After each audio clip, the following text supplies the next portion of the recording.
하나님의 이름을 위하여 살라. 한번 오늘 같이 한번 불러볼까요? 시작. 하나님의 이름을 위하여 살라 라고 하는 제목으로 주신 말씀 증거하도록 하겠습니다. 지난 월요일이죠. 월요일부터 에스겔서 말씀을 우리가 다시 이어서 시작하게 되었습니다.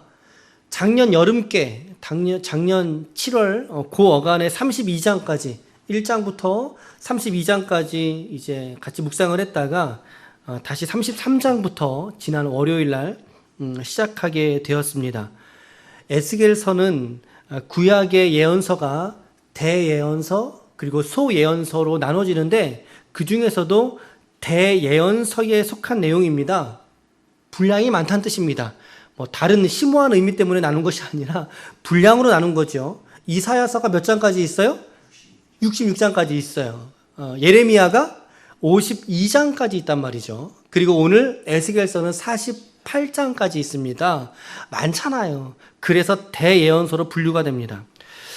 이 48장까지 있는 에스겔의 가장 초반 대목에는 에스겔의 소명장이 있지요. 하나님 에스겔을 부르시고 그리고 유다와 예루살렘에 대한 멸망의 선언입니다. 그들을 심판하시겠다.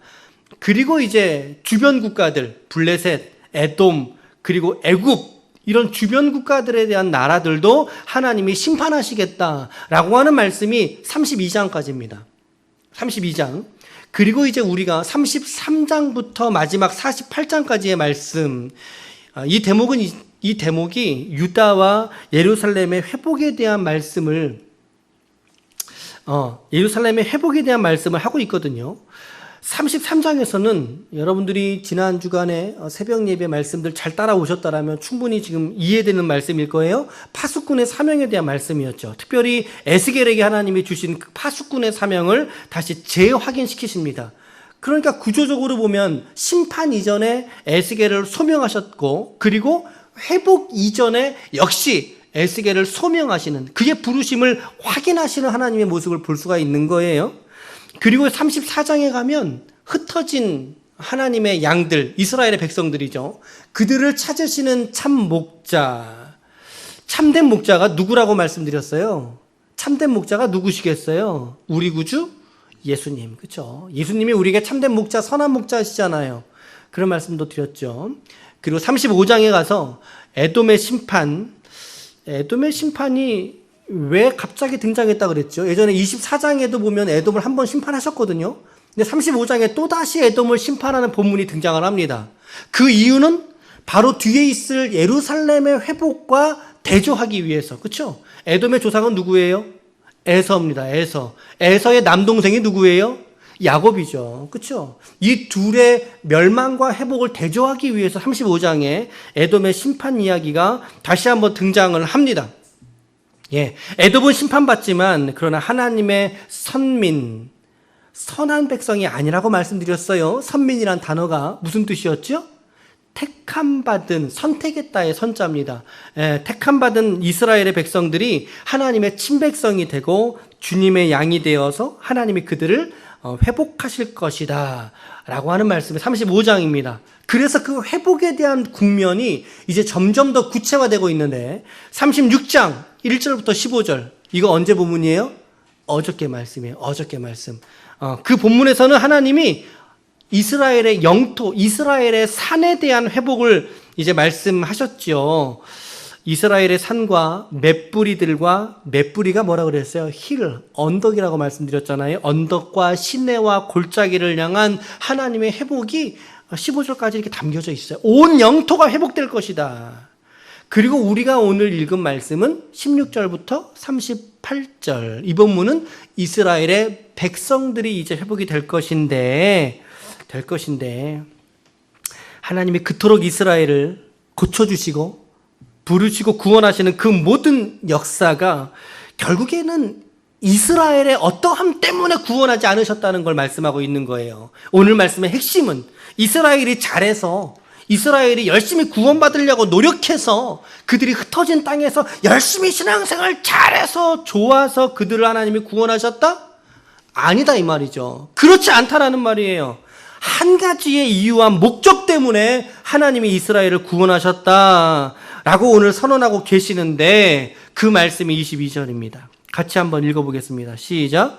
그러므로 너는 이스라엘 족속에게 이르기를 주 여호와께서 이같이 말씀하시기를 이스라엘 족속아 내가 이렇게 행함은 너희를 위함이 아니요 너희가 들어간 그 여러 나라에서 더럽힌 나의 이름을 위함이라.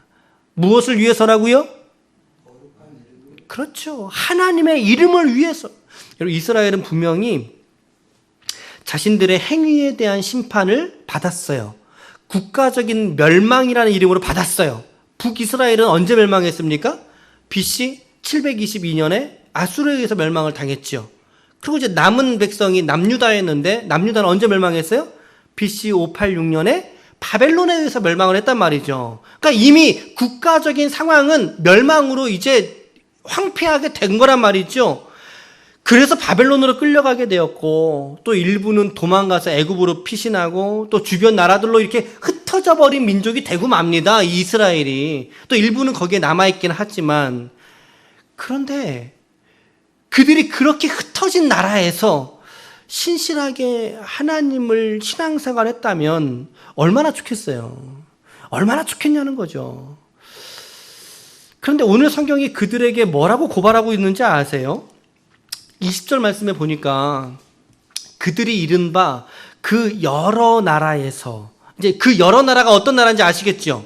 애굽 주변의 국가 그리고 잔류하고 있는 그리고 바벨론으로 포로되어져 있는 모든 흩어진 이스라엘 사람들이 그 여러 나라에서 내 거룩한 이름이 하나님의 거룩한 이름이 그들로 말미암아 더럽혀졌다라고 성경이 말하고 있어요.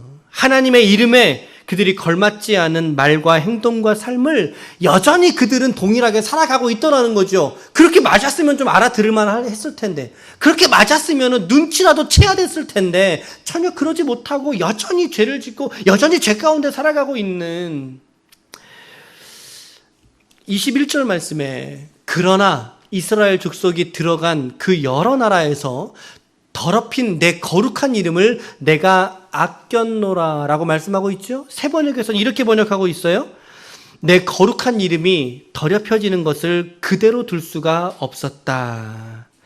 그러기에 36장 22절 그러므로 너는 이스라엘 족속에게 이르기를 주 여호와께서 이같이 말씀하시기를 이스라엘 족속아 내가 이렇게 행함은 너희를 위함이 아니요 너희가 들어간 그 여러 나라에서 더럽힌 나의 거룩한 이름을 위함이라. 23절을 우리 같이 한번 읽어볼 텐데요. 저기서 지금 내가가 누군지 계속 생각해 보세요. 내가라는 말이 반복되고 있어요. 반복되고 있어요. 시작. 여러 나라 가운데서 더럽혀진 이름 곧 너희가 그들 가운데에서 더럽힌 나의 큰 이름을 내가 거룩하게 할지라. 내가 그들의 눈앞에서 너희로 말미암아 나의 거룩함을 나타내리니 내가 여호와인 줄을 여러 나라 사람들이 알리라. 주 여호와의 말씀이니라. 아하. 그러니까 지금 이스라엘을 구원하신 이유는 이스라엘이 신실해서 아니란 말이죠. 이스라엘이 구원받기에 합당한 행위를 해서 아니라는 말이에요. 구원의 한 가지 이유는 하나님의 이름 때문에 당신의 거룩한 이름 때문에 하나님이 이스라엘을 구원해 내시는 그러니까 우리의 구원의 사건의 주체는 철저하게 우리 자신에게 없다는 것을 여러분 발견하셔야 된다는 거예요.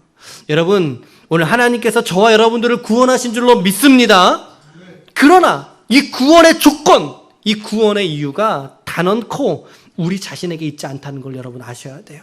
주님 말씀 보세요. 내가 나의 이름 우리의 구원은 철저하게 하나님의 이름을 위한 하나님의 역사인 줄 믿으시길 바랍니다. 그래서 이 하나님의 구원하심이 전적인 구원의 은혜가 아니고서는 이거 해석이 안 되는 거예요. 우리에게 무슨 구원의 이유가 있기나 하겠습니까? 우리에게 무슨 선한 것이 있어서 말이죠. 그저 두었으면 죽기나 했을 우리들. 그러나 하나님이 우리를 먼저 다가오셔서 우리를 선택하시고 구원하신 그 역사들을 예수 그리스도를 통해서 이루어 주신 줄로 믿어요. 이렇게 하나님은 이스라엘을 모으셨고 그들에게 친히 목자가 되셔서 그들을 구원하셨는데 그래서 하나님이 그들에게 24절의 말씀, 내가 너희를 여러 나라 가운데서 뭐하고? 인도하고 여러 민족 가운데서 모아서 데리고 고국 땅으로 들어갔다라고 말씀하고 있죠. 이 24절은 특별히 출애굽 말씀이 모티브가 된 겁니다. 출애굽 사건이 모티브가 된 말씀이에요. 인도했다. 그래서 모았다. 그래서 그들을 데리고 고국 땅 이스라엘로 들어가게 하셨다. 정확하게 어떤 이미지예요? 출애굽의 이미지죠. 그들에게 하나님이 맑은 물로 그들에게 뿌려서 그들을 정결하게 하시고, 이것은 세례의 의미겠죠. 맑은 물로 그들에게 뿌려서 정결하게 하신다. 세례의 이미지고요. 그리고 26절, 또 새 영을 너희에게 두고 새 마음을 너희에게 주되 너희 육신에서 굳은 마음을 제거하고 부드러운 마음을 줄 것이며. 여러분, 예수 믿는 사람은요, 마음의 이 굳은 태도와 마음들이 좀 없어져야 돼요. 좀 부드러울 줄 알고 내 자신과 또 우리 이웃들에게 상냥하고 친절할 수 있는 그런 마음도 우리 안에 있으면 좋겠다라고 하는 지점들도 이 말씀에서 좀 묵상하게 되는 것 같아요. 그리고 27절에 또 내 영을, 하나님의 영입니다. 하나님의 영이니까 저 내 영은 누구를 말씀하겠어요? 성부, 성자, 성령 중에 누구를 말씀할까요? 성령이시죠. 성령. 성부, 성자, 성령이신데 지금 성부께서 하시는 말씀이에요. 내 영을. 바로 성령이시죠. 성령이 하나님의 영이고 그리스도께서 나오신 영이시거든요. 여기서 말하고 있는 내 영은 성령이에요. 성령. 너희 속에 두어서, 예수 믿는 자에게 두어서 너희로 내 율례를 행할 수 있는 힘을 하나님이 성령을 통해서 주시겠다라는 거예요. 내 규례를 지켜 행할지라. 성령의 받음과 성령의 세례, 그리고 성령으로 충만하게 하신다라는 거죠. 누가요? 하나님께서. 누구를? 이스라엘을 말이죠. 오늘 저와 여러분들을. 그리고 영적인 이스라엘인 저와 여러분들을 하나님은 당신의 거룩한 성령을 우리 속에 넣어주셔서 우리로 하여금 새로운 삶을, 새로운 인생의 목적을 가지고 살아갈 수 있도록 저와 여러분들에게 역사하실 줄로 믿습니다. 그 말씀을 지금 하고 계시는 거예요. 하나님의 영이신 성령께서 여러분과 저의 마음속에 오늘도 임재하시고, 이거를 성령의 내주하심이라고 표현하죠. 내주하시고 충만하게 역사하시기를 예수님의 이름으로 간절히 축원합니다. 아멘, 아멘. 바로 그러한 삶에 하나님이 복을 내리시는데요. 그 복의 국면이 이제 29절, 30절 뒤에 쭉 나오는 장면이거든요. 우리 29절과 30절 말씀 같이 한번 읽어볼게요. 두 절의 말씀인데 시작. 내가 너희를 모든 더러운 데서 구원하고 곡식이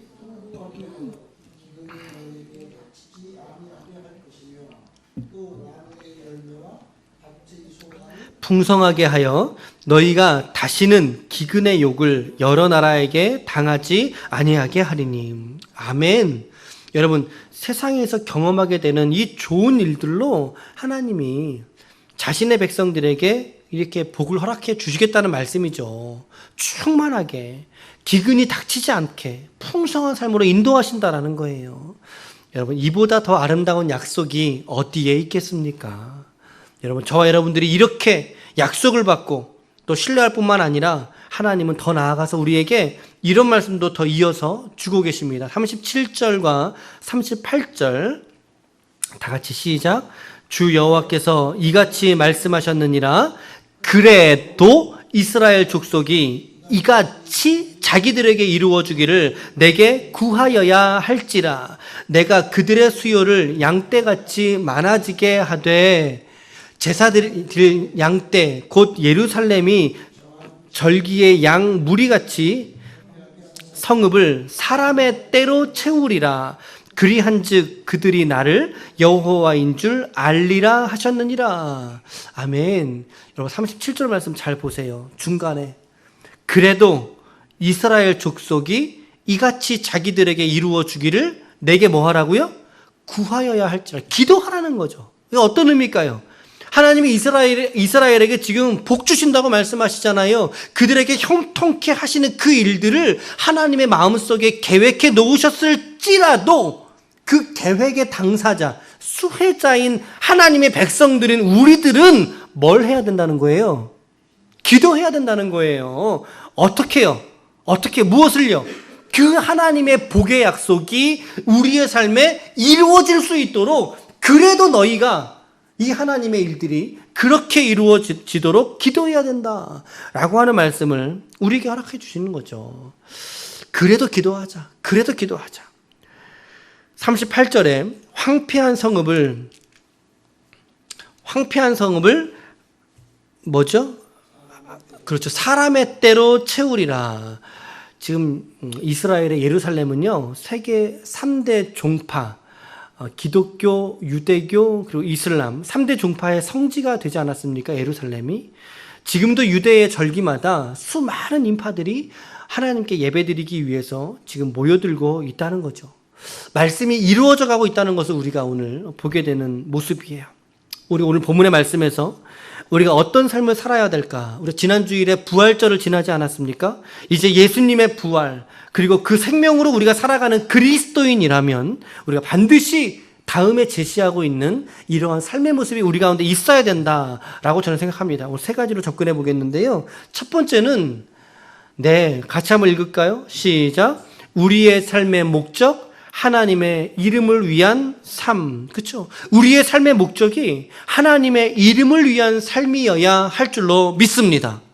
지금까지 여러분들 우리 이름, 내 이름 석자 걸고 살아오셨잖아요. 그게 우리의 지금까지의 인생 아니었어요? 조용빈은 조용빈의 이름 걸고 살아왔듯이. 그러나 성경은 오늘 하나님이 이스라엘을 부르시고 모으시고 구원하신 이유가 바로 하나님의 이름을 위해서 하나님이 그들을 구원하셨다라고 말씀하고 있지 않습니까? 36장 22절 다시 한번 보세요. 내가 이렇게 행함은, 구원하시는 것은 너희를 위한 위함이 아니라 바로 나의 거룩한 이름을 위해서 내가 너희를 구원했다라고 말씀하고 있다는 거죠. 그렇다면 오늘 이 하나님의 구원을 받은 친백성, 그의 자녀가 된 우리의 삶은 결국에 우리의 삶의 목적도 무엇이 되어야 한다는 거예요? 바로 하나님의 이름을 위한 삶이 되어야 할 줄로 믿으시길 바랍니다. 오늘 성경이 그것을 증언하고 있는 거예요. 여러분들은 과연 여러분들의 일생과 일상이 하나님의 이름을 위한 삶인가? 한번 여러분 생각해 보시길 바랍니다. 내가 하나님의 이름을 위한 삶으로 내가 오늘 살아가고 있는가? 아니면 그것보다 내 이름, 내 가족, 내 부귀와 내 명예를 이루기 위해서 내가 살아가고 있는 것은 아닌가 말이죠. 여러분, 우리 인생은 잘 살아야 한 번 살아갑니다. 누구나 다 두 번 허락된 인생이 없습니다. 한 번 사는 인생입니다. 여러분, 그 인생을 오늘 하나님의 이름을 위해서 하나님의 손에 맡길 수 있는 인생 되시기를 축복합니다. 자녀들을 위해서도 아니고 남편과 아내를 위해서도 아니죠. 물론 같이 기도해야 되죠. 그런 자세를 갖고 살아야만 하죠. 어떤 우리의 삶에 대한 책임의식이 있어야 되죠. 그러나 본질은, 우리의 생애의 목적의 근본은 바로 하나님의 이름을 위한 삶에 있다라는 것이죠. 이사야 43장 21절 말씀에 시작. 이 백성은 내가 나를 위하여 지었나니 나를 찬송하게 하려 함이니라. 우리의 삶의 목적이 성경은 너무나 정확하게 하나님을 찬송하기 위해서, 다른 말로 바꿔 말하면 하나님의 이름을 위한 인생으로, 그렇죠? 하나님의 이름을 위한 인생으로 하나님이 저와 여러분들을 지으시고 만드신 줄로 믿습니다. 그렇기에 오늘 내가 돈을 버는 목적이 무엇인지 우리가 고려해 보셔야 돼요. 생각해 보셔야 돼요. 내가 살아가는 삶의 이유가 무엇 때문에 내가 살아가고 있는지 우리가 생각해 보셔야 된다는 거죠. 하나님의 이름에 있기를 축복합니다. 더 이상 내 인생에 대해서 고민하지 마시고 하나님의 말씀에 여러분들의 인생에 대한 질문의 해답을 발견할 수 있기를 축복합니다. 나는 하나님의 이름을 위하여 내가 오늘 살아가야 하겠다. 물론 살아가다가 때로는 넘어지죠. 상처도 받고 또 질시와 미움도 받아요. 미끄러지고 낙심하고 좌절할 때도 있지요. 그러나 이것만은 놓치지 마시라는 거죠. 내가 하나님의 이름을 끝까지 붙드는 인생이 돼야 하겠다라고 하는 거 말이죠. 여호와 하나님, 야훼 하나님을 위하여 사는 인생, 이게 얼마나 복되고 소중하고 가치 있는 인생이 되겠느냐라는 것입니다, 여러분. 두 번째로 하나님의 이름을 위한 일상의 거룩함을 여러분 추구하셔야 된다는 거죠. 일상의 거룩함을 추구해야 된다. 말씀에 이어서 볼까요? 25, 26, 27절에 보면 빨간 글씨로만 된 것들을 제가 읽어보면요. 맑은 물을 너희에게 뿌려서 너희로 어떻게 한다고요? 정결하게 하되라고 말씀하고 있어요. 25절은요. 내 영을 너희 속에 두고 새 마음을 너희에게 주신다고 말씀하고 있지요. 27절 내 영을 너희 속에 두어 너희로 내 율례를 행하게 하리니. 맑은 물을 뿌려서 우리로 하여금 정결하게 하신다. 이게 뭐예요? 하나님의 거룩함으로 하나님이 우리를 인도하신다라고 하는 거예요. 새 영을 부으시고 그 영의 능력으로 말미암아 하나님의 말씀을 실천할 수 있는 힘을 그 성령을 통해서 우리에게 주시는데 그게 뭐겠어요? 바로 거룩함이라는 거죠. 거룩함의 추구. 여러분, 우리가 이 지점에서는 이제 거룩이 무엇인지 좀 생각해 볼 필요가 있어요. 물론 저 한 단어로서도 우리가 수편의 설교가 나올 수 있지만 오늘 또 이렇게 우리가 일반 설교 중이니까 여러분 거룩함이라는 게 뭐예요? 여러분 거룩함이 무엇이라고 생각하세요?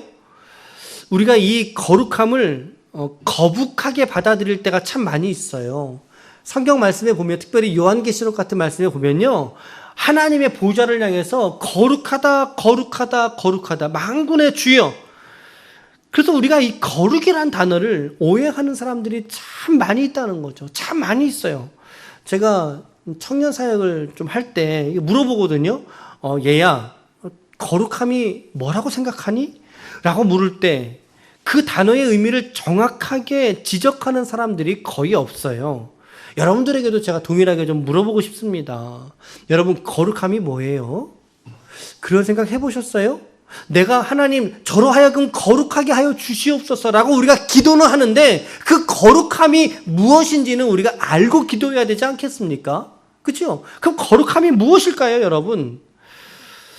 우리가 흔히 생각할 때 어떤 거룩한 분위기, 뭔가 좀 홀리한, 뭔가 좀 경건해 보이는 음악도 차분한 음악이 나오고 각자 하나님께 이렇게 좀 고요하게 기도하고 있는 그런 것을 거룩함이라고 오해하고 있어요. 그 사람을 받았을 때 저 사람 좀 거룩하게 생겼는데? 아니 거룩하게 생긴 거는 뭐예요? 그 거룩하게 안 생긴 사람은 어떻게 살아가란 말입니까? 그런 어떤 사람을 봤을 때의 첫인상, 그의 말투, 좀 점잖게 말하고 차분하게 그런 어떤 느낌적인 느낌? 그것을 거룩함이라고 말한다면 그건 틀린 대답이에요. 여러분 그렇지 않아요. 전혀 그렇지 않아요. 여러분 거룩이라는 것은요. 거룩이라는 단어는 분위기와 느낌이 아니에요. 바로 구별이라는 뜻입니다. 구별됐다라고 하는 것이 거룩함이에요. 거룩함 이퀄 구별됨이라는 거죠. 여기서 말하는 그러면 구별은 뭐겠어요? 세상과 다른이란 뜻이에요. 세상과 다르다 이 말이에요. 상식과 다르다 이 말이에요. 예수 믿는 사람들과 믿지 않는 사람들과 다르다 이 말이에요. 그 생각과 행동, 그 십자가가 다르다라는 것이죠. 그래서 오늘 말씀에 하나님이 맑은 물을 씻어주신다, 맑은 물로 씻어주신다, 거룩이죠. 세상은 더럽기가 한량 없거든요. 그런데 내 백성만큼은 깨끗하다라는 말이에요. 내 백성만큼은. 하나님이 당신의 영을 죄인된 우리들에게 넣어주신대요. 이게 뭐겠어요? 거룩하기 때문이죠. 거룩하기 때문에. 여러분, 오늘 저와 여러분들은 하나님의 택하신 거룩한 백성들인 줄로 믿으시길 바랍니다. 그래서 우리가 세상을 살아갈 때 거룩하게 살아내야 돼요. 거룩하게. 그래서 이 거룩함은 명령이고 우리의 존재를 규정하는 단어라는 사실이죠. 예수님의 부활과 그 생명을 받으신 여러분들, 세상과 구별되어 살아가십시오. 하나님의 가치관을 가지고 성경의 가치관으로 여러분들의 세상을 살아가십시오. 다르게 살아내시라는 거예요. 왜요? 여러분들의 구별된 그 자리가 바로 하나님의 이름이 영광된 자리이기 때문입니다. 예. 그래서 우리가 일상을 살아갈 때 그 일상을 살아내는 내 삶의 모습이 어떠한가라고 하는 거는 거룩과 상관이 없는 거예요, 사실은. 내가 고위 직분에 있고 좀 고상한 일을 하고 있으면 좀 더 거룩하다? 그렇지 않다라는 거죠. 여러분, 거룩한 직업이라는 건 없습니다. 그렇죠? 우리는 어떤 걸 받죠? 모든 직이 하나님의 성직이라는 걸 받지 않습니까? 우리의 직업의 현장 속에서 하나님의 이름을 위하여 살아가는 그 삶이 거룩하게 구별될 줄로 믿습니다. 내가 무슨 일, 어떤 직위에 어떤 작업에 있는 자리로 살아가고 있는가와 상관없이 그 현장이 하나님의 이름을 위한 현장이 될 때, 내가 운전을 하는 현장, 내가 사무실에 앉아있는 현장, 내가 거실에서 자녀들과 함께 교제하는 현장, 우리의 이웃들을 바라보면서 대화하고 있는 현장들이 하나님의 이름을 위한 자리가 될 때 하나님이 저와 여러분들을 통해서 영광 받으실 줄로 믿습니다. 그러므로 우리 마지막으로 거룩함을 위해서 그럼에도 불구하고 기도해야 한다라는 거죠. 37절 이 말씀 오늘 우리 3번 읽게 되죠. 시작. 주 여호와께서 이같이 말씀하셨느니라. 그래도 이스라엘 족속이 이같이 자기들에게 이루어 주기를 내게 구하여야 할지라. 내가 그들의 수요를 양떼같이 많아지게 하되.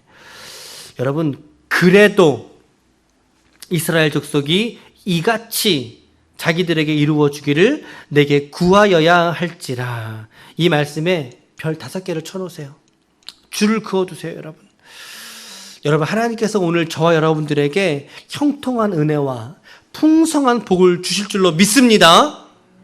그런데 그거 믿음에서 끝나면 안 된다 이 말이에요. 믿음에서 멈추면 안 된다라는 거예요.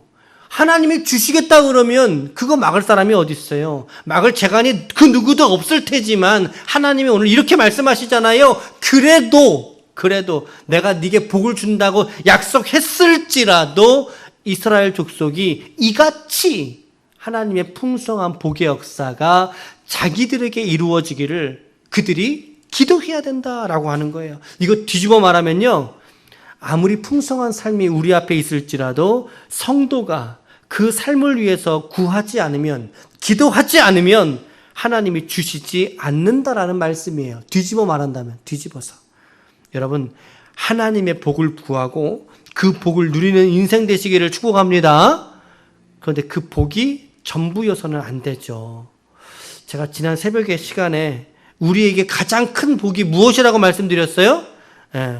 하나님이 나의 하나님 되신 게 가장 큰 복인 줄로 믿습니다. 아멘. 그러나 우리가 이 땅을 살아가잖아요. 이 자본주의 시대를 우리가 살아가잖아요. 그렇다면 이 땅에서 받는 축복도 하나님이 오늘 저와 여러분들에게 주시길 원한다는 사실을 믿으시길 바랍니다. 그래서 성경은 그것을 놓고 기도하시라는 거예요. 그것을 놓고 하나님의 약속하신 은혜와 축복을 붙들고, 오늘 이 말씀 붙들고 하나님께 기도하심으로 말미암아 이 약속의 축복을 충만하게 누릴 수 있는 저와 여러분들이 되시기를 바랍니다.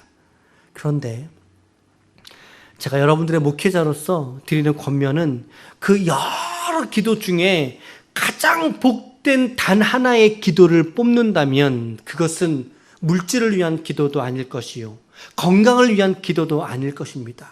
왜요? 그것은 내게 왔다가 사라지는 것이니까. 나를 통로 삼아서 다른 사람들에게 가는 것이니까.